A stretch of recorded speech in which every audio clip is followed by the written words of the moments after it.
Hey, what's up, small group leaders, community group leaders? Hope you're well. Great to be back together again. It's been an incredible week. This past week, we saw two more millennials baptized, Sarah and Austin. God is continuing to move to bless our efforts as we go out after the millennial generation. And just really, really grateful to see what all you guys are doing to make that happen, or to be used by God in order to make that happen. It's been amazing. This video is going to focus on the cross study, which could arguably be one of the most powerful, one of the most maybe even important studies in our study series. It really is our opportunity to give the person we're studying with a chance to make an emotional heart connection with the sacrifice of Jesus on the cross. For them to see how their wall of sin that they learned about in the darkness study really relates specifically to what the Son of God had to go through for them. So again, one of the most powerful studies, if not, in my opinion, the most powerful study in our study series.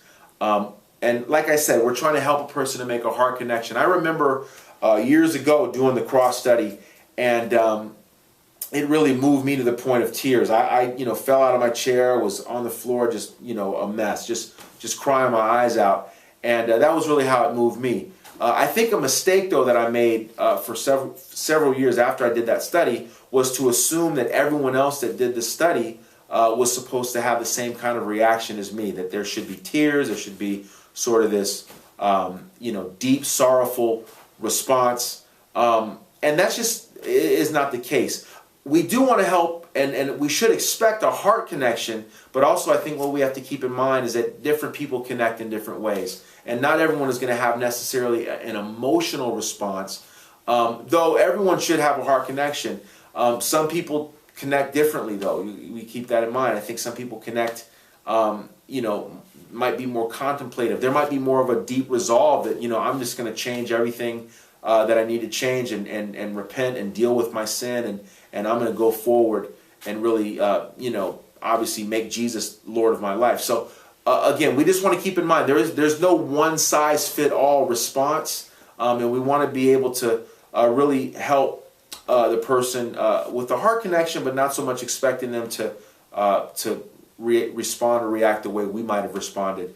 We like to come out of a great text, Matthew 26:31 through 28:10, and the reason why I think that's a preferred text is because it gives a detailed account of not only obviously Jesus and what he experienced leading up to and on the cross and even after, but also we get some pretty good descriptive details on Judas, Peter, as well as Pontius Pilate.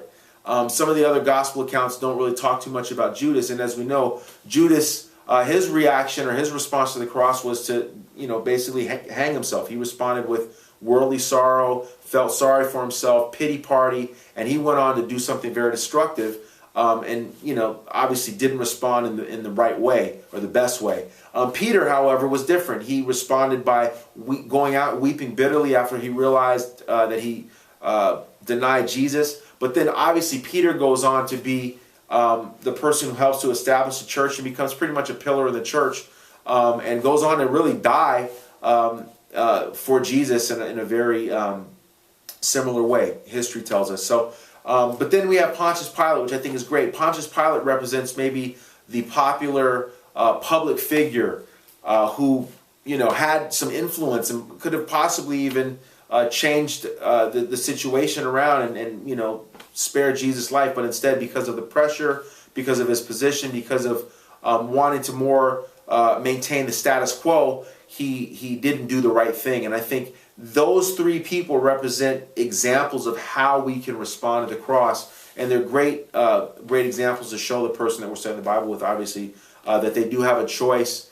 and hopefully they'll choose the right response. Also, I think there's some great tools that we use for this study. The medical account is awesome. I like a kind of a revised version of the medical account. Really, the medical account gives you sort of the medical facts behind the suffering. It lets us know kind of physically what Jesus went through, and it's really powerful. I attached an abridged or a revised version from Douglas Jacoby that I just prefer because it gets kind of straight to the point. But also another great tool is The Passion of the Christ by Mel Gibson. I would say this though, I wouldn't use the biblical account, the medical account, and the movie all in one night. That could lead to a marathon study, and I don't like to hold a person captive that long. I think I like to get into the cross study, really help to move the heart. And then obviously later on, you'll see in the study that's attached, what you try to do is help the person to make the, there's a couple passages we go to in Isaiah that really helps the person to make a personal connection. And that last passage in Isaiah, I forget what it is, but it's in the notes. I like to, put the person's name in the place of all of the we's and the us's, just to help them to make a personal connection. But again, the whole point of the cross study is to help the person to connect. The last thing I would say is to make sure you really pray and prepare your own heart, because this message is one that really is the crux of Christianity. This is, without the cross, none of us really have anything. And we really hope to help a person to see the full magnitude of Christ's sacrifice. That's really it. So anyway, hopefully that helps, guys. And we wish you well as you get out there and try to help your friends and family to know Jesus. Thanks so much, and have a good one. Take it easy.